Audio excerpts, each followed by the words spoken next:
Bismillahirrahmanirrahim. Assalamualaikum warahmatullahi wabarakatuh.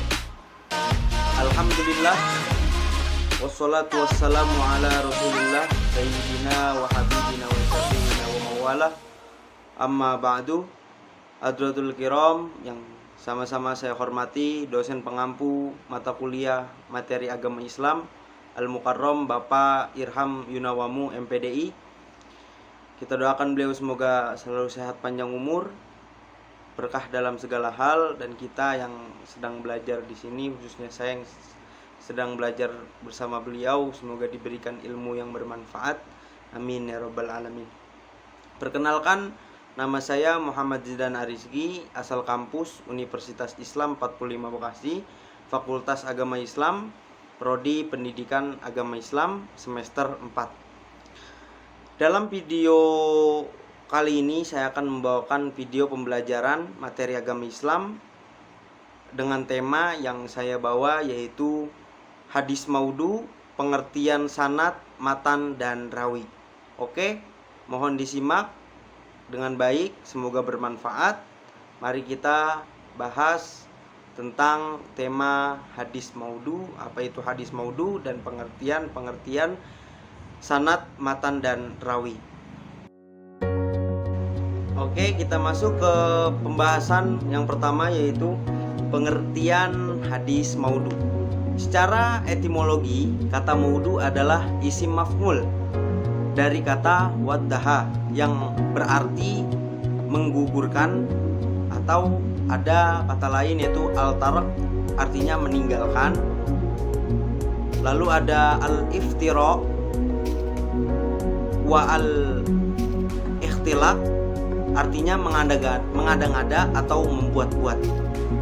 Namun ada pula juga, sedangkan secara terminologinya menurut para muhaddisin adalah hadis maudhu adalah segala sesuatu riwayat yang disandarkan pada Nabi Muhammad SAW, baik perbuatan, perkataan maupun takrir, secara dibuat-buat atau disengaja, dan sifatnya mengada-gada atau berbohong.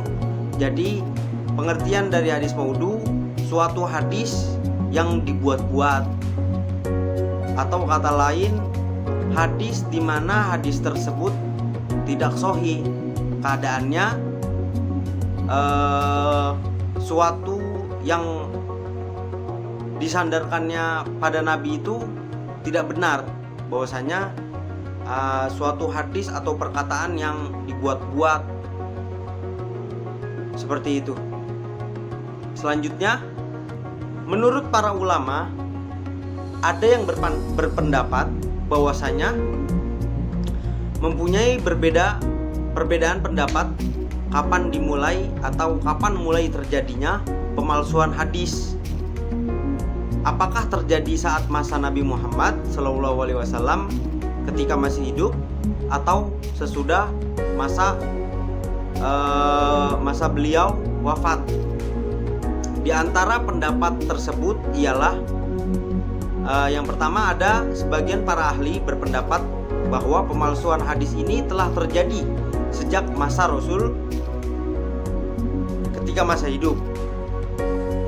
Lalu ada yang berpendapat pula, yaitu Sholah Al-Dina Al-Adhabi, berpendapat bahwa pemalsuan hadis yang sifatnya semata-mata melakukan kebohongan terhadap Nabi Muhammad SAW. Lalu ada pula yang berpendapat, kebanyakan ulama hadis berpendapat pemalsuan hadis ini baru terjadi ketika 40 setelah tahun 40 Hijriah, pada masa kekhalifahan Ali bin Abi Thalib. Nah, itu pendapat-pendapat dari para ulama, para muhaddisin, para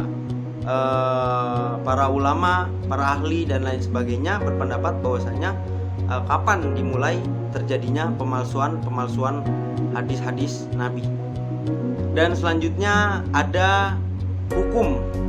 Bagaimana sih hukum meriwayatkan hadis maudhu? Diharamkan bagi siapapun yang meriwayatkan hadis maudhu dengan menyandarkan kepada Nabi Muhammad SAW, kecuali dia hanya memberikan contoh tentang hadis maudhu tersebut. Mungkin hanya menjelaskan bahwasanya ini adalah suatu kepalsuan. Karena meriwayatkan hadis maudhu adalah suatu bentuk dusta kepada Nabi besar kita Muhammad SAW, maka sangatlah diharamkan bagi kita yang masih menyiarkan atau memberikan suatu pelajaran dengan menggunakan riwayat-riwayat hadis-hadis maudhu atau hadis bohong, karena bisa merusak keyakinan kita, keyakinan umat muslim akan menjalankan segala aktivitas sehari-harinya apabila kita masih mendengarkan atau mempelajari hadis-hadis maudhu, kalam-kalam yang sifatnya berbohong seperti itu. Nabi Muhammad pula bersabda dalam hadisnya, Nabi Muhammad SAW bersabda yang berbunyi yaitu, siapa yang berdusta terhadapku dengan sengaja, maka hendaklah dia menepati tempatnya, yaitu di neraka. Hadis riwayat Bukhari.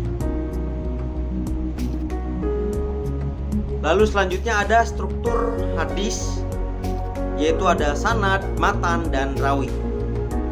Menurut bahasa dan secara bahasa, sanad berarti sandaran atau tempat bersandar atau sesudah sesuatu yang dapat dipegangi atau dipercaya. Bentuk jamak sanad adalah asnad atau sanadat yang berarti jalan. Selanjutnya ada menurut bahasa matan berarti membelah, mengeluarkan, mengikat seperti mengikat busur dengan tali. Matan juga berarti punggung jalan, muka jalan, tanah yang keras dan tinggi.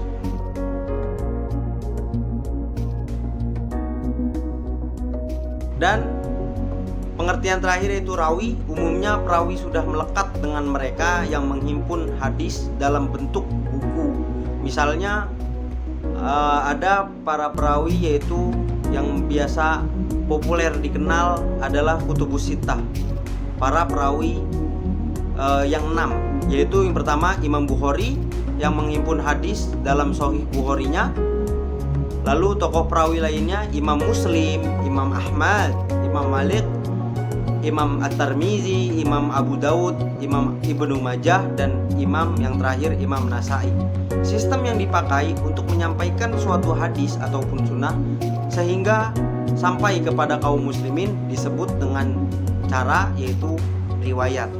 Nah, dalam rawi ini mereka adalah perawi-perawi hadis-hadis Nabi besar kita Muhammad SAW yang sahih.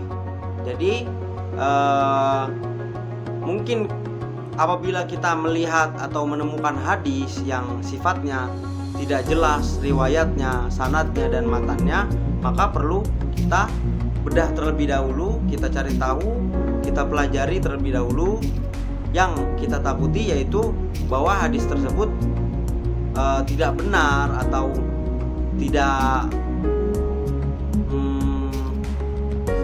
jelas dapat dari mana, siapa perawinya, siapa sanad dan matannya itu apa, dan lain sebagainya. Maka perlu kita banyak lagi perdalam pelajaran kita tentang hadis supaya kita tidak terjerumus atau tidak masuk ke jurang yang salah, pelajaran-pelajaran yang salah apabila kita mendengar suatu hadis-hadis yang sifatnya maudhu atau pembohongan atau malah merusak keyakinan kita terhadap agama kita, maka jauhilah. Nah, dalam hal ini saya khususnya dalam mempelajari ilmu hadis ingin memberitahukan dan kita sama-sama belajar apa itu hadis maudhu, pengertian sanad, matan, dan rawi apa itu. Nah, mungkin tidak terlalu banyak yang bisa saya sampaikan. Semoga ada manfaatnya. dalam kesempatan video pembelajaran kali ini saya ucapkan mohon maaf kepada dosen pengampu saya, yaitu Bapak Irham. Semoga dalam video kali ini, dalam video pembelajaran ini dapat dimaklumi, dan semoga bagi siapapun yang menonton dapat digunakan dan semoga bermanfaat untuk kehidupan kita sehari-hari. Kurang lebihnya mohon maaf apabila ada kekurangan dan kesalahan, khususnya dari saya pribadi, dan apabila ada kebenaran, itu hanyalah milik Allah Subhanahu wa Ta'ala. Kurang lebihnya mohon maaf. Wallahul muwaffiq ila aqwamit thoriq.